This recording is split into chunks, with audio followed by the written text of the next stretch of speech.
Good evening. Today is the day it ended in Vietnam for the Americans and apparently for the government of South Vietnam. The evacuation of the last Americans from South Vietnam. We were evacuating people from the parking lots. And we did this all night long until we knew that we only had a few helicopters left and we had to go ourselves. It was surreal when Saigon fell. There was such chaos, and the war had been so chaotic.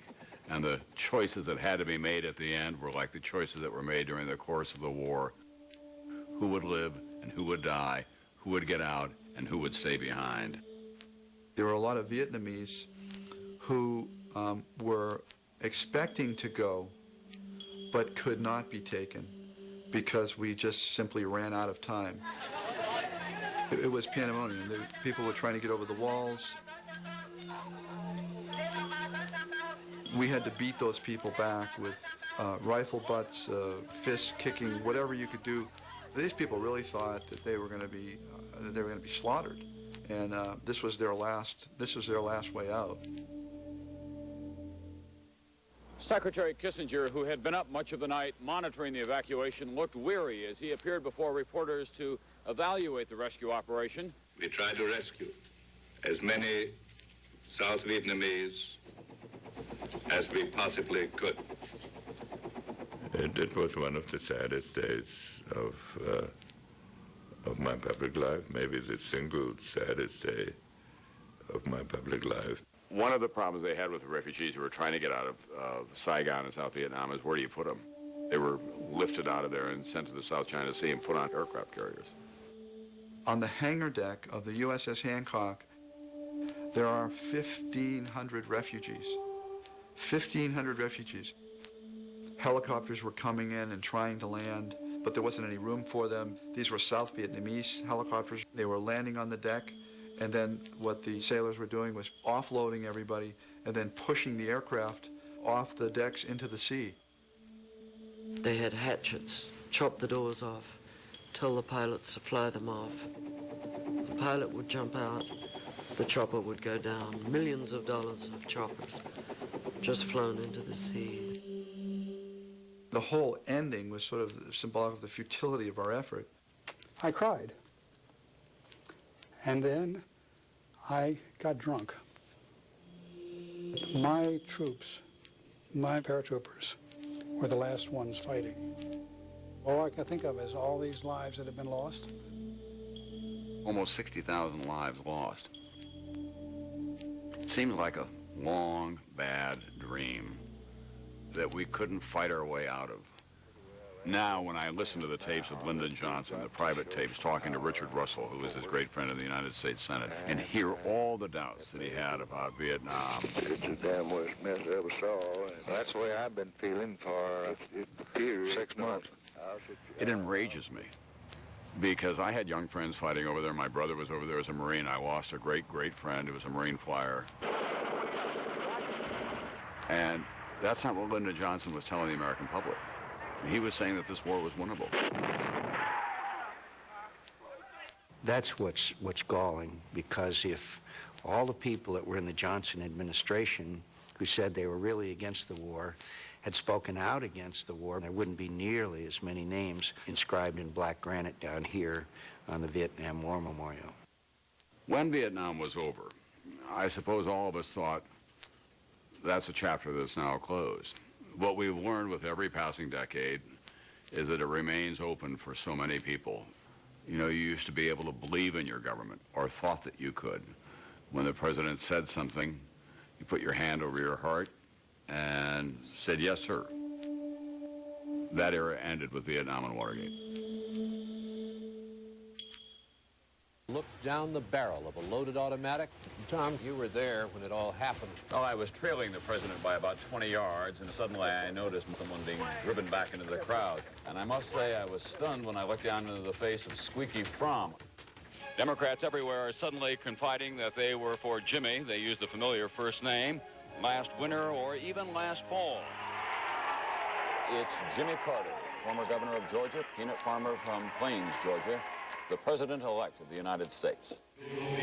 Pope John Paul II celebrated Mass in the Sistine Chapel today to end the conclave of cardinals which elected him. there has been a leak of radioactive steam from a nuclear power plant. 3 Mile has just declared an emergency. Last night in New York, John Lennon, Beatle, was shot and murdered outside of his apartment.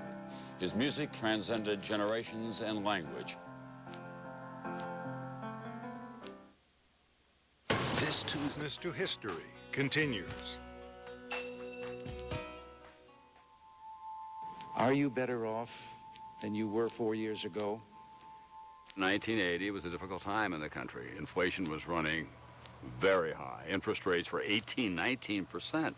Jimmy Carter was wearing a sweater in the White House during the energy crisis. We had hostages in Iran. This is day 100 for the 50 Americans in captivity. President Carter went before the nation at 7 a.m. today, Eastern Time, to report on the failed effort of a United States rescue team to get the hostages out of Tehran. A United States embassy being taken over by a bunch of radicals. It was almost unthinkable to the American people when it happened. I think President Carter would be the first to say that the Iranian hostage crisis hurt him a great deal. The United States seemed enfeebled in the world, and along comes Ronald Reagan, who says America's a city shining on a hill. And by the way, if you elect me president, we're going to reestablish America's preeminent place in the world. I, Ronald Reagan, do solemnly swear. Good evening on the 444th and final day of the hostage crisis, which is also the first day of the new Reagan presidency. I was freed on January 20th, about 2 to 3 minutes before President Reagan was about to deliver his message. The planes bearing our prisoners left Iranian airspace and are now free of Iran. I remember someone who was not an admirer of his at all politically. She said he came off looking every bit like the knight in shining armor who was coming to rescue America. Now, you encouraged all Republicans who... When I began to cover him in California, I came to appreciate the extraordinary political powers and talents of this man. Shortly after he was elected, of course, my father was nearly killed.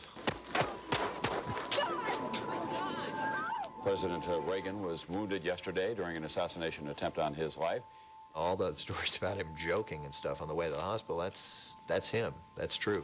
I think my father radiated optimism. Politics aside, he had a presence about him that made people feel that there was hope. Mr. President, thanks for being with us today. Well, Ronald Reagan put a sunny disposition on conservatism. He is the godfather of the modern political conservative movement in this country. It drove liberals crazy that he could be as successful as he was. Even Ronald Reagan's close friends and advisors will say on the issue of race, for example, he was stuck in the late 1930s, early 1940s. Very possible that they're going to He could be stubborn, sometimes to a fault. He was much too slow to respond to the AIDS crisis. But on balance, if you look at how the nation responded to Ronald Reagan's death, an entire week of celebration and mourning, that tells you a lot about what you need to know about Ronald Reagan's place in our contemporary history.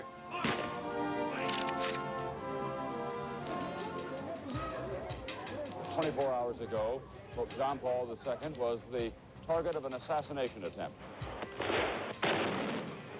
That, ladies and gentlemen, was the attack that killed President Anwar Sadat of Egypt. Good evening from Jerusalem. While the meeting between Prime Minister Begin and the American mediator, Philip Habib, was going on here, the Israelis were once again attacking PLO positions in West Beirut.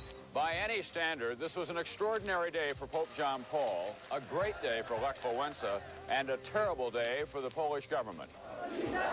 Thousands of Poles shouting solidarity as they left a mass with Pope John Paul in Warsaw tonight. Something called the Muslim Holy War is now claiming responsibility for this attack on the American embassy in Beirut. He has pulled a hand grenade. We must land at Beirut. Good evening from Beirut. The TWA hostage situation has focused attention on the Shiite Muslims. So to use an American term, Mr. Berry, the ball now is back in the court of the Reagan administration. But I cannot wait for a long time.